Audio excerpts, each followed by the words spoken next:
So we managed to get one of the Indian ringnecks that was out from the breeder. I had to negotiate a price, but we did get her out. She had her wings clipped. As you can see, they're just growing back. I've had to do a lot of training with her. She's very, very scared, very, very timid, but she does take food from me now, which is good. But please, please do send an email to the RSPCA and contact them to get onto this breeder, because the conditions the birds are in are not good. They've got filthy water, the cages are filthy. There's little or no toys.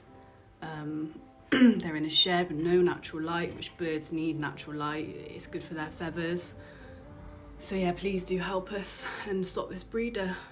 You can also send her a nice message on Pets for Homes or Pre-Lived, and just say, you know, encourage her to do the right thing and let the birds go to a loving home or a sanctuary.